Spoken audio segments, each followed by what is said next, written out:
friends, colleagues and listeners, here we are, and we've got the last session now with the Meantimers from Meantime Communications, and I'm now with Jordan Lee, who's the Senior Account Director.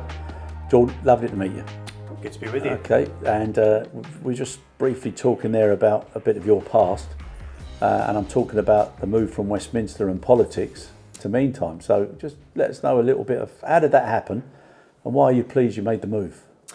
Well, good to be here. I hope that wasn't a hot mic moment there. But no, I joined now 2 years ago. Very different worlds, certainly for me, career-wise. Moving from the busy world of Westminster to PR to Meantime. I was looking at the time issues around sustainability, policy, obviously changing a lot at the time with different sustainability requirements coming in. And I was turning my attention to the issues of shipping fuels, which is now again in the news, and aviation fuels, future directions. And I was steered on to Meantime to come and get a bit of background in the industry, to find out who the main players were, who it was I should be talking to. And 2 years later, I'm still here. So it made a big impact both ways. Yes, definitely.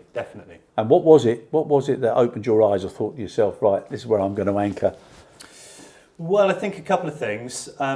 Firstly, as pretty much everyone you'll have on this show will tell you, nobody means to get into this business.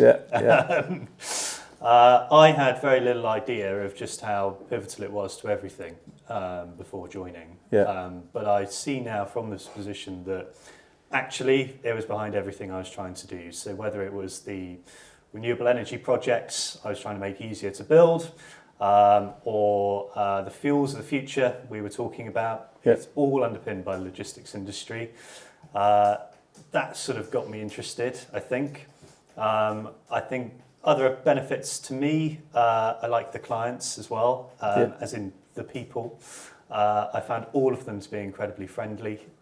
You can go into a room and ask any question you like, and you'll have a sea of people so eager to tell you, which I really like. And of course, there's the travel. If you enjoy getting to experience different cultures, see a bit of the world, then this is for you. It is. It's a fantastic platform, and I like I like a lot of the art in here.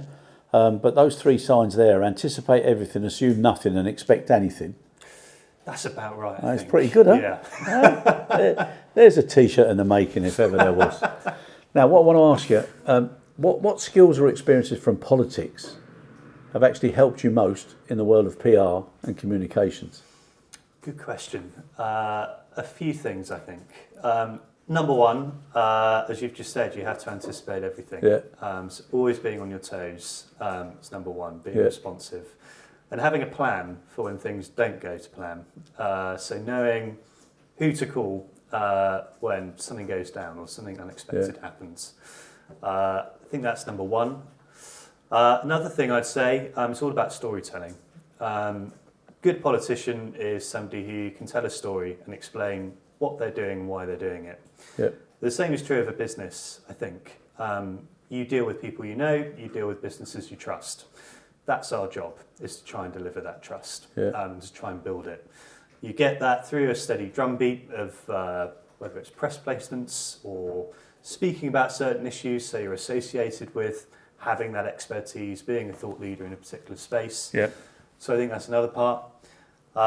Finally, I think there's an element of salesmanship to it. You have to be able to pick up a phone to an editor, get them interested in an issue they may never have heard of before, or from a company they've never heard of before, and try and keep them on the line for as long as you can to explain why they should care about it. So I think those are probably the three main things. No, it's great. Now, also the digital age, where everyone seems to be publishing opinions every 5 minutes, what still separates genuinely good content from noise? And there's so much noise out there now. I don't think AI has helped with that, in that anyone now can, plonk out 1,000 words in a couple of seconds. And I think you see a lot of it now. I would say, though, people are pretty good at seeing what's authentic and what's not. And you can see also by the likes or the comments, or exactly, because some are very, very low. They must be thinking, oh my goodness me, why did I put that out? For sure. But I think that's what kind of separates reputable agencies like ours with other people, perhaps. But I'd also say I think it's all about individuals and people. You know when you're listening to a real voice and when you're not. Yeah. And the final thing with that, as I always say to clients, and at first you can see them kind of wrinkle their brow a little bit and they're not sure. Yeah. But I always say there's no point in having coverage for the sake of it. Yeah. You could be in a paper every day if you wanted to for saying something and offering an opinion about something, but that doesn't serve you a purpose. No. The point of what we do is to get you recognised for speaking on certain areas, being an expert in your field. So when you're next walking into a boardroom delivering a pitch, the first minute isn't you explaining what your company does, because the people around that table already know. No, exactly. That's our job and that's the value we offer. Yeah, no, that was well put. So, editorial standards, tone, quality control, etc. What are some of the little details people often overlook that can completely change how a message is received? The first one that immediately springs to mind is really obvious, but is overlooked, and you do see, is very simple mistakes. So factual inaccuracies, figures that aren't right, people's names being spelt different ways throughout a piece, job titles changing. That's the first one to check, really. And what about basic errors? Like, you know, sometimes every now and again you read a book and you think, how did somebody not spot that error? Yeah. No, exactly that. Attention to detail. Attention to detail. We do it even looking at different websites for different businesses, or if we're auditing a social media page, you spot that one typo and you just can't let it go, because it immediately undermines whatever message you have. And you can have a brilliant product, but little mistakes like that totally undermines your message. So that's the first thing that springs to mind. Yeah, no, fair. Oh, okay. Now, there's always a lot of debate around what makes a good press release, and obviously the timing, but what actually does make a great one, and what makes journalists quietly roll their eyes when they look at some? I would say this, but I do think we do this pretty well. I think it took a bit of getting used to at the beginning for me, at least anyway. But I think the thing we do which does separate us and does ensure we get good pickup is we write every press release like a ready-to-go news story. Okay.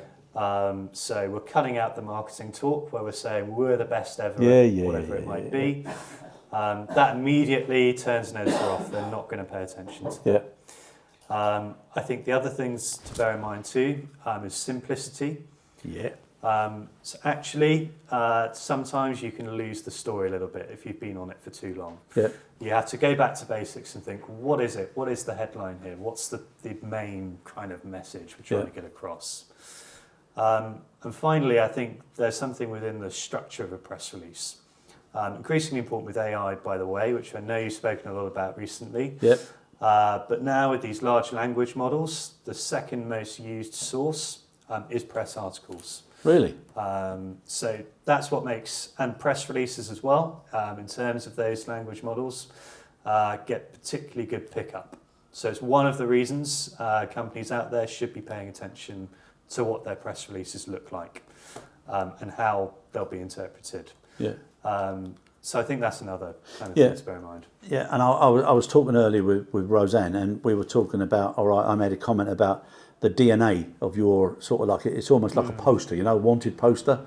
With even the font and the consistency of how it comes across. So straight away I see that and I have a little look, you know, it always makes me look. I mean, that's intentional, and it's now recognised, I would have thought.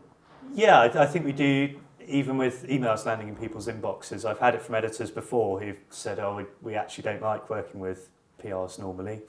But with you guys, you're actually helpful. You always have a story. When I see the call come through, I know it's worth picking up. I definitely. And I was joking with Emma and Julian earlier about, and they were telling me about what should go on a T-shirt, but I think your template is worthy of something on a T-shirt. Oh, well, thank you. I don't know many people would wear it. But No. It depends what you put in the headline. Oh, that's true. Depends what you put in the headline. So now, with headline, newsjacking.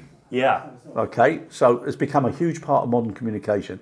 How do you strike the balance between being fast, relevant, and creative without forcing a brand into conversations where it doesn't belong? Oh, it's a great question. Well, I'd say at the moment, okay, with everything going on in the world, so conflicts within the Middle East, for one of a few times in the last couple of years, we have pretty much every national paper, pretty much every financial title suddenly coming across something called logistics and supply chain.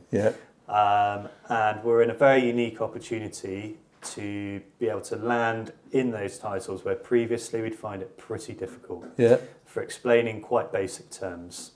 So what is the impact? What is sustainable aviation fuel? Where does it come from? Why are 2,000 ships travelling through the Strait at the moment? Things like that. I think that's number one, is we can have quite a good role at explaining kind of economic terms, right? That's number one. Number two, as I said earlier, there's no point in getting coverage for the sake of it. So everything you do should be rooted in strategy. So you have to think about what is it that this business is trying to do? What are they trying to achieve? What's the main purpose? If there is a story which directly affects their industry, or you have a solution to in some way, I think that's a good springboard for you to move into, and to change and to comment on. It will differ by client. You have to really know them. You have to really know what their expertise is, and whether it's appropriate. It's not always. I think that takes judgment. That takes time. But a great benefit of doing it is if you can prove yourself to be a reliable source with a journalist when there is breaking news happening, you'll get that call time and time again. It's a great way of building relations, great way of building trust. Exactly. Now, meantime, and from everybody that I've spoken to already, I mean, clearly people focused, which is something that I love, and a good, positive, open culture. I mean, I'm not sure what happened when we leave and Emma and Julian say, right. But seriously, it's very, very good, very positive. But what have you personally learned since joining the company, and what keeps the environment enjoyable and motivating for you? Oh, so many things. Number one, I think the number one thing I've learned since joining is never be afraid to ask a question. Even if you think it's really silly, don't be afraid to ask it. And I thought that coming into an industry that was new for me, and one which loves an acronym, so many letters from airport codes to just so many acronyms, too many acronyms, stop it. But I found myself, it was about a year ago, where I had a conversation with somebody who I'm not going to name and shame, but it was pretty much exclusively in acronyms. And I found it was only afterwards I realised I understood all of that. That's incredible. And it was only because I've had to ask so many, well, it's a bit sad, really, isn't it? But it's only at the end of that I actually realised it's only because I've asked a million questions. And I think everyone's because we do have a bit of a problem with young people coming into the industry. I think actually the enthusiasm people have behind it is really good. And it's great to see. We need more of it. So I think that's number one. In terms of what makes this a great place to work, I mean, it is the people again. I think Emma and Julian have been very good in terms of picking a great solid team. I say that as well, meaning all of the editors we work with regularly within the press, the journalists too, I include them, as well as people of kind of, the big associations who we speak and we work with. A lot of our clients are all great people. I think it's actually it's just a nice place to be. I think that's a great way to finish as well, because for me anyhow, so I know most of the people, and it's just so refreshing to see a group of people doing what we've done today and all being so positive and having a bit of fun, and after each person's done their little session, so supportive and open. I think it's excellent.